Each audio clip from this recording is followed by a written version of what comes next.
Alright everyone, it's Corn Kid back, doing a quick tutorial video for any of my new friends that might want to get into Elden Ring. Trying to decide, first I have to get rid of a character, and then we'll start from scratch. This is just about character creation and builds for players who are new to Elden Ring, which may not be super common these days, but the game's awesome, and so I still have friends who come in. So you start off, you have to select your character base, which basically just means what your starting class is going to be. Now this decision isn't super important because you can respec and basically any character could become anything in the game, but you kind of have your standard warrior classes that are going to be more melee. You have some bandit classes, some casters, samurai, which is awesome, and whatnot. So I personally think for people who are new, Vagabond's going to be the easiest class because if you hit show attributes, it'll show you kind of the stats for each character and their starting weaponry and other things. So running this down real quick, again on help, you can actually get an explanation of what the stats are. So quickly, level is just your level. Vigor is your hit points. Mind is your magic points. There's a magic bar. Endurance, stamina is basically, endurance is how much you can swing your weapon, or use spells and things. Anything that involves your weapon will take stamina. And also, they talk about how heavy your equipment is. There's an equip load that affects your movement speed. Strength, obviously, is just strength. Dexterity is a stat for dex weapons like bows and things. Talk about getting knocked off your horse. You do get a horse in this game. Intelligence is a stat requirement for casting magic spells. Faith is, again, faith-based spells. So that's healing things. And incantations that go with faith, which are usually lightning things. Arcane affects defense, but it also is important for like bleed, basically.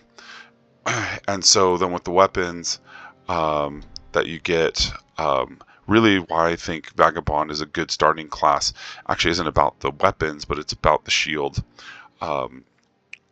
In this game you have shields. Shields have stats, and one of the sort of important ones is what their physical defense is. The higher that number, the more physical damage will be blocked.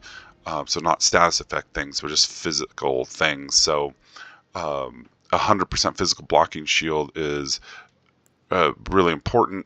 If you have less than 100%, you can still block things, but you'll take damage. Not the entire damage from the hit, but you'll take some damage. So I think having the 100% physical block shield is nice. So if you look, Vagabond's the only one that starts with the 100% physical block shield.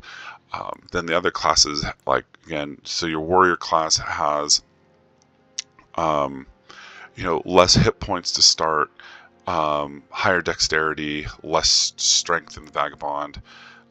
The hero class starts with less mind, more endurance and strength, and they get an axe and less than 100% physical block shield. They also have higher arcane. Bandits, again, they start with enough dex to use a bow and a dagger, and they aren't a terrible class if you're going to try to be parrying because they have a small shield to start, but they also have kind of on the lower end of vigor. Your astrologer is one of the caster classes.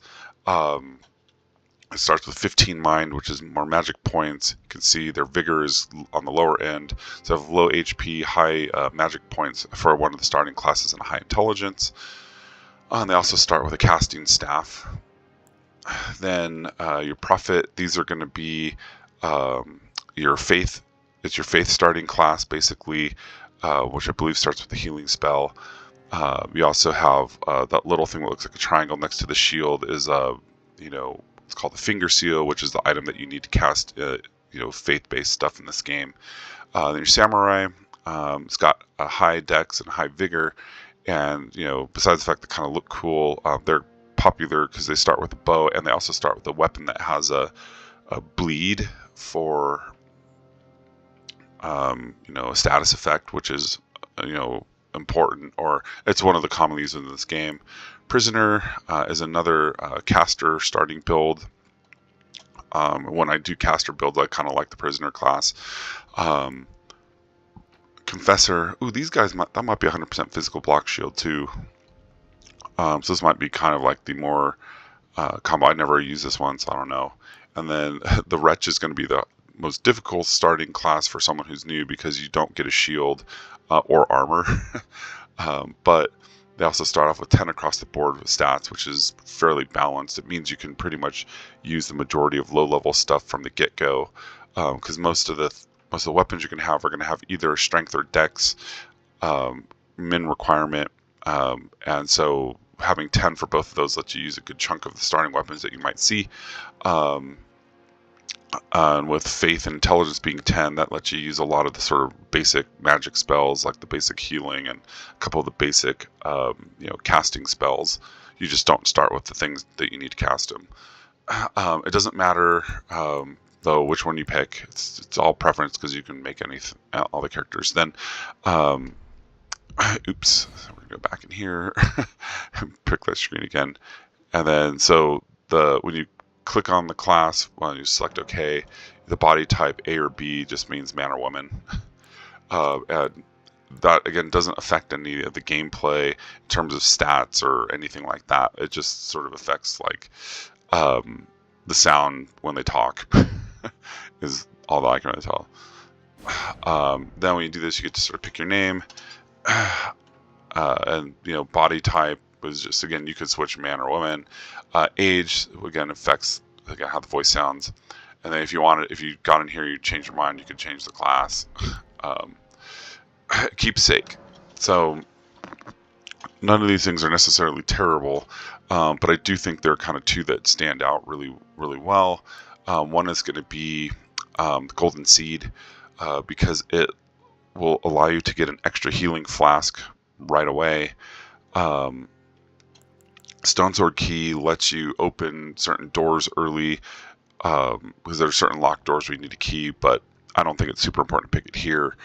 Fanged Imp Ashes could be useful. It gives you a summon, or one of the specific summons that you can help you with a certain area in the game, but again, it's not super important.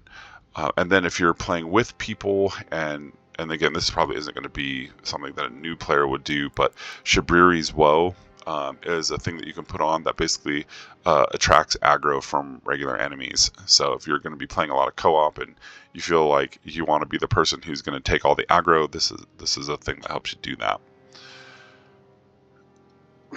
Okay, that's going to be it for this video. So that's sort of basic picking the classes. You pick your name, and then you pick your keepsake. If you want to change the appearance, so this is another thing. You see all these crazy appearances, and so you can go to, like, what's your base template. Again, it's kind of like changes looks based on some things, and this is again based on the gender, so it'll look a little different if you got a different gender. But if you want to make it kind of real crazy, like some people that you'll see, is you go to the detailed appearance, and you can change a lot of things to make them look different. And then if you really do a bunch of modification, you think you're going to use a lot, you can save it as favorite, which I have some favorites saved, and you go there. All right, that's the end of this video. I'll do a gameplay video in a moment with a tutorial. Like, subscribe, Corn Kid out.